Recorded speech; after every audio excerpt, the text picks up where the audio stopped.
Il est temps de faire ce slider, c'est-à-dire qu'on puisse cliquer sur nos images ici et que ça nous montre les images en plus grand et qu'on puisse naviguer entre les images également.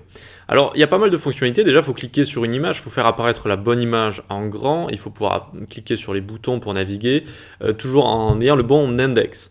Ça peut paraître compliqué, mais j'ai essayé de faire un truc plutôt simple pour ces fonctionnalités, et donc toujours le bouton pour fermer, etc. etc. Pour commencer, on va faire apparaître notre slider, on va d'abord faire notre CSS.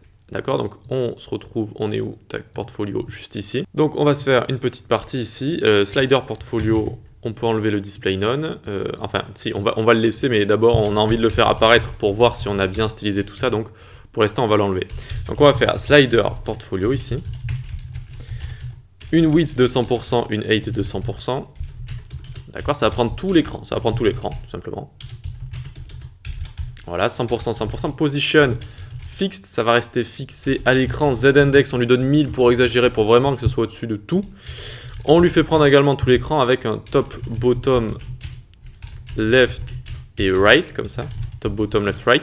Ça va vraiment couvrir l'écran avec un élément positionné. Et vu qu'on lui a mis également width et height ici, on va pouvoir positionner, si on veut, également les boutons sur notre slider ici. D'accord? Donc ça va vraiment prendre tout l'écran. Nickel.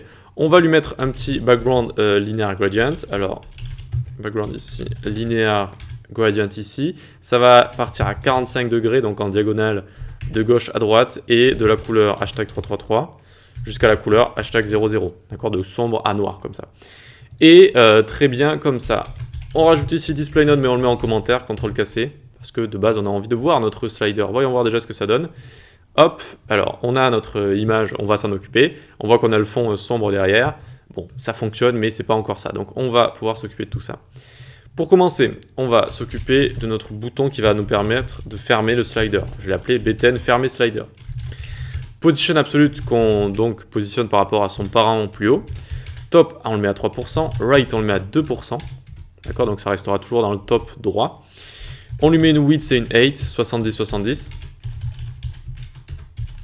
Voilà, nickel. Border radius, 50% ici, ok. Font size, 30 pixels.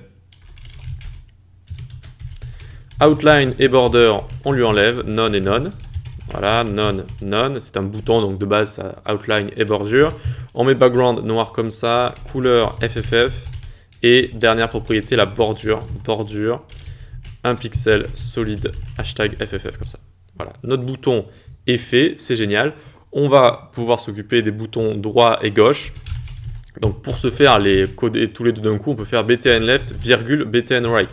Virgule, très important en CSS, c'est comme un et. Voilà. Donc les deux vont être en position absolute.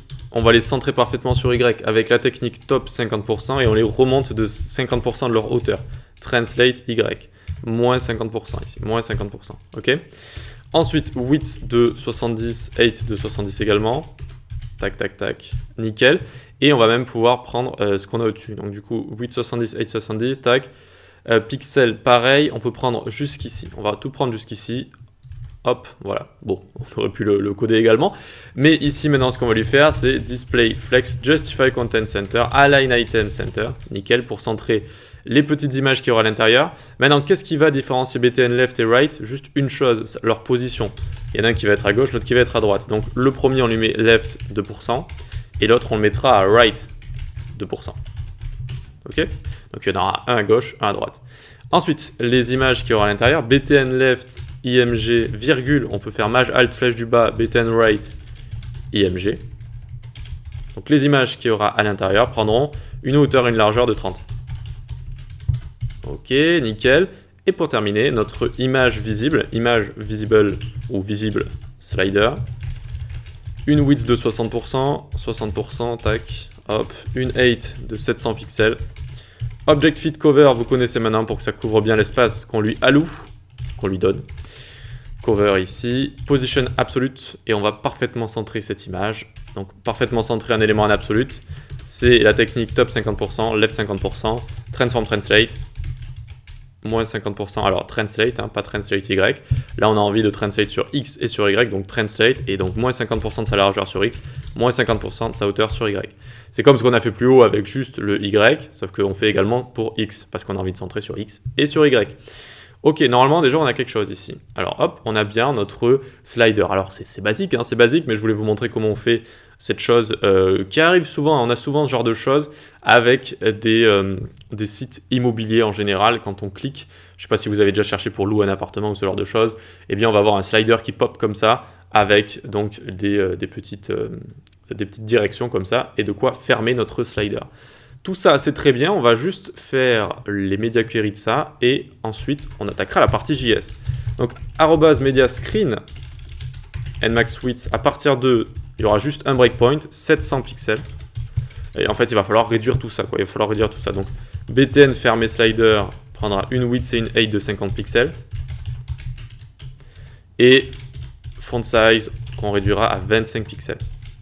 Allez, on a quasiment terminé, vous inquiétez pas. btn left, btn right, une width et une height de 40 cette fois.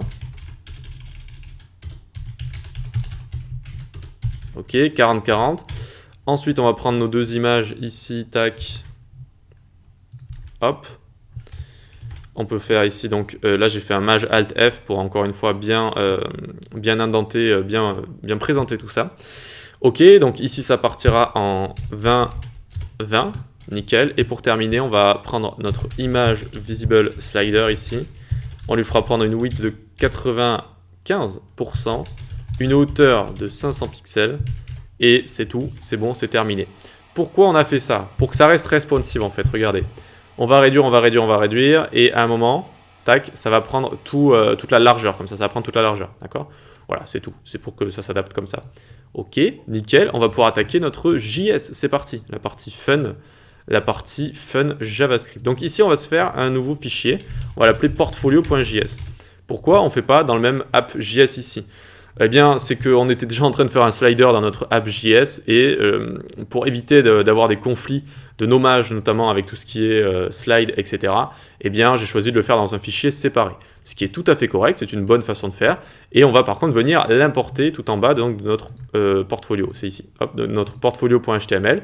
Ce sera script / ici portfolio.js. Voilà. Donc soit on aurait pu le mettre dans app.js et puis faire très attention à nommer les variables différemment, soit on part d'un fichier JS vide comme ça et on fait ce qu'on veut ici. Donc c'est ce que j'ai choisi.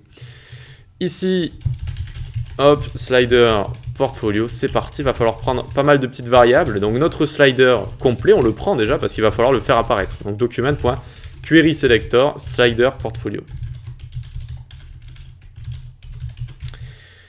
Et il va falloir déjà donc qu'il ait disparu de base, qu'il ne soit plus visible. Donc on remonte jusqu'à notre slider et on le décommande ça, hop, et on met bien display none ici. On met bien display none pour le faire disparaître de base. Ensuite, const src source en cours slider. Faites toujours attention à nommer vos variables pour que ça veuille dire quelque chose. Ici, c'est vraiment l'image, donc la source de l'image en cours qu'on sera en train de regarder. Est égal document.querySelector, image visible slider. Ok, nickel. Ensuite, on va faire const all pics portfolio, toutes les images du portfolio. Et ici, on fait array.from, c'est-à-dire on crée un tableau à partir de quoi? Ce que nous retourne document.querySelector all.gridItem img.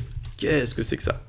Un query selector all, je vous l'ai dit, ça retourne une collection d'éléments HTML. Donc là, ça va être toutes les images de notre portfolio. Okay, une collection, c'est bien, ça ressemble à un tableau. On peut par exemple utiliser ça pour... on peut venir itérer à travers avec une boucle par exemple, mais on n'a pas les méthodes des tableaux. On n'a pas les méthodes des tableaux, tout ce qui est index of, etc. On n'a pas ces méthodes-là. Donc en fait, on transforme cette sélection ici en tableau en faisant array.from. Array.from qui peut créer un tableau à partir de tout ce qui est iterable, c'est-à-dire toutes sortes de choses à partir desquelles on peut itérer. Par exemple, une chaîne de caractères. On peut itérer à travers chaque lettre. Et bien, on peut transformer donc une chaîne de caractères en tableau en faisant array.from, ma chaîne de caractères. Donc array.from ici, très bien, on crée un tableau avec toutes nos images en fait. C'est ça que ça veut dire, tout simplement. On continue. Const write portfolio, ça va juste être le bouton droit.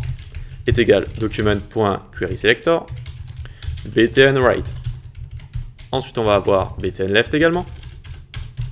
btn left, et donc ici, on va faire left portfolio. Pour dupliquer, encore une fois, c'est Maj Alt flèche du bas. D'accord. Ensuite, on va pour finir, prendre const fermer slide qui va être le bouton pour fermer, document.querySelector. Très pratique hein, ce query selector, ça a enterré jQuery, vu que maintenant on peut tout sélectionner comme ça. Même s'il y avait autre chose avec jQuery évidemment, mais ça faisait partie des fonctionnalités très appréciées. Ensuite on prend deux let, donc des valeurs qui vont être réassignées. Donc let photo en cours qu'on fait démarrer undefined et let index en cours. Photo en cours, ça va être la photo qu'on sera en train de regarder. Index en cours, ce sera l'index de cette photo par rapport à notre tableau ici. Voilà, tout ça va nous servir à bien respecter l'ordre de tout ça. Allez, je vois qu'elle dure déjà un petit moment la vidéo, donc on va attaquer la suite dans la prochaine vidéo, sinon ça risque de vous embrouiller un petit peu. A tout de suite.